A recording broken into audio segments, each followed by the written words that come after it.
أعوذ بالله من الشيطان الرجيم بسم الله الرحمن الرحيم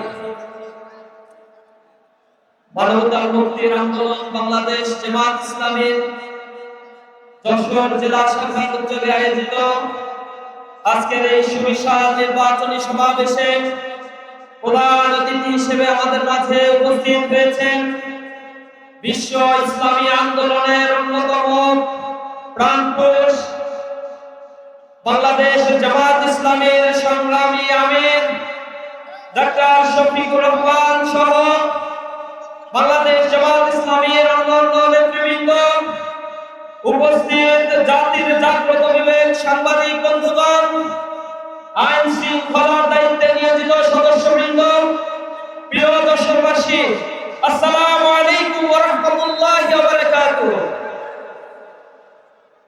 দীর্ঘ জুলুম নির্যাতন নিষ্পেষণের পথ বাড়িয়ে স্বাধীন সার্বভৌম এই বাংলাদেশ আবার নতুন এক গণতন্ত্রের দিগন্তের পথে হাঁটতে শুরু করেছে। আমরা আশা করেছিলাম জুলাইয়ের রক্ত ভেজা এই জমিনে একটি চমৎকার নির্বাচন এই সরকার উপহার দিতে সক্ষম হবে। আমরা আশাহত হইনি, কিন্তু চারিদিকে যে অবস্থা, পূর্বতন বন্দোবস্ত আমরা দেখেছি, জুলাই থেকে শিক্ষা গ্রহণ না করে বরং দুর্নীতি দুঃশাসনের যে ধারাবাহিকতা আমরা দেখেছি, তাতে জাতি এখন হতবাক হয়েছে। যারা দুর্নীতিমুক্ত বাংলাদেশ গড়ার জন্য জনগণের সামনে এখন কথা বলছে, এ জাতির মনে আছে 2001 সাল থেকে 2006 সাল পর্যন্ত হাওয়া ভবনের কথা। আমরা ভুলে যাই নাই কিভাবে জুলাই পরবর্তী 217 জন মানুষকে বিনা বিচারে আত্মকন্দলে হত্যা করা হয়েছে। আমরা ভুলে যাই নাই এদেশের মানুষকে লাঞ্ছিত করে কিভাবে প্রতিটি জায়গায় চাঁদাবাজি, টেন্ডারবাজির মহাযজ্ঞে পরিণত করা হয়েছে। প্রিয় উপস্থিতি, আপনারা লক্ষ্য করেছেন জুলাই পরবর্তী প্রতিটি ক্যাম্পাসে যখন ইসলামী ছাত্র শিবির স্বাভাবিক গণতন্ত্রের যাত্রাকে উন্মোচিত করার জন্য ছাত্র সংসদ নির্বাচনের কথা বলেছিল, এই ছাত্র সংসদ নির্বাচনের ক্ষেত্রে কারা গরিমসি এবং বাধার সৃষ্টি করেছে। সকল বাধা মারিয়ে ইসলামী ছাত্র শিবির যখন প্রতিরোধ গড়ে তুলে ছাত্র সংসদ নির্বাচন করেছে, ছাত্র সংসদ নির্বাচন করতে বাধ্য করেছে, তখন শিক্ষার্থীরা আমাদের পক্ষে রায় দিয়ে নতুন একটি ক্যাম্পাস বিনির্মাণের জন্য আমাদের হাতে দায়িত্ব অর্পণ করেছে। 5টি ছাত্র সংসদের নির্বাচন পরবর্তী ক্যাম্পাসগুলোর শিক্ষার্থীরা সাক্ষী, গোটা জাতি সাক্ষী।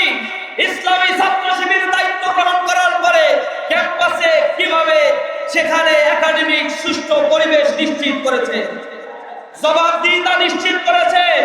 ইসলামী ছাত্র শিবিরের ভিপি জিএস নির্বাচিত হওয়ার পরে এজিএস থেকে ক্যাম্পাসের প্রতিটি সদস্য পর্যন্ত তাদের বিরুদ্ধে চাঁদাবাজের একটা অভিযোগ আনতে পারবে না কেউ, দখলবাজের অভিযোগ আনতে পারবে না কেউ।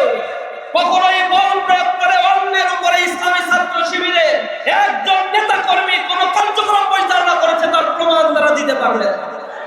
আমরা ক্যাম্পাসের প্রতি মাসে যে কার্যক্রম করেছি শিক্ষার্থীদের কল্যাণে, তা জাতির সামনে আমরা সংবাদ সম্মেলন করে উপস্থাপন করেছি। বরং ইসলামী ছাত্র শিবির থাকার কারণে ক্যাম্পাস এবং ক্যাম্পাসের পার্শ্ববর্তী জায়গাগুলোতে মাদকের অভয়ারণ্য ছিল, সেই মাদক সিন্ডিকেট ইসলামী ছাত্র শিবির চিরতর বিলুপ্ত করেছে। ক্যাম্পাসগুলোতে যে টেন্ডারবাজি চলত, ইসলামী ছাত্র শিবির সেই টেন্ডারবাজি বন্ধ করেছে। ছাত্র সংসদ আসার পরে নারীরা নিরাপদে ক্যাম্পাসে, মায়ের কোলে শিশুরা যেভাবে অবস্থান করে ক্যাম্পাসে নারীরা সেভাবে অবস্থান করছে। সুতরাং এখানে যে বন্দোবস্তের কথা যারা বলছে, তারা ক্ষমতায় আসার পরে যে অশুভ লক্ষণগুলো আমরা দেখতে পাচ্ছি, ক্ষমতায় যাওয়ার পরে তারা কি করবে জনগণ হারে হারে টের পেয়েছে। এ কারণে গ্রামগঞ্জ, শহর, নগর, বন্দরে মানুষেরা এখন বলা শুরু করেছে, আমাদেরকে যা শিখানো হয়েছে জামাতের ব্যাপারে, ছাত্র শিবিরের ব্যাপারে, আমাদেরকে ভুল শিখানো হয়েছে।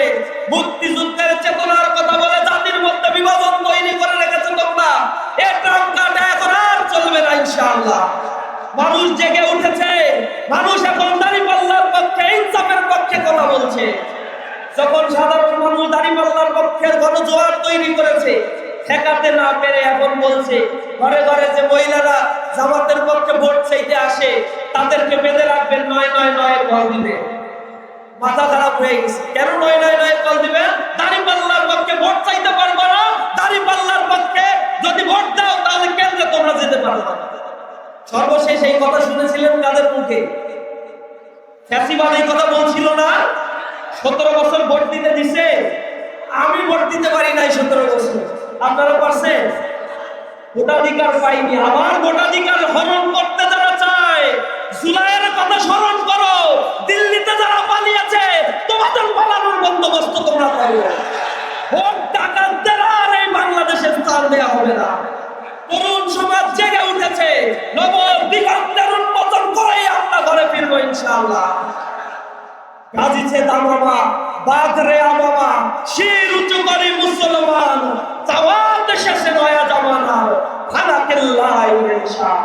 আমাদের এই ভাঙা কেল্লায় নিশা মুড়িয়ে একটি কল্যাণ রাষ্ট্র প্রতিষ্ঠার জন্য আমরা কাজ করব। সকলকে সেজন্য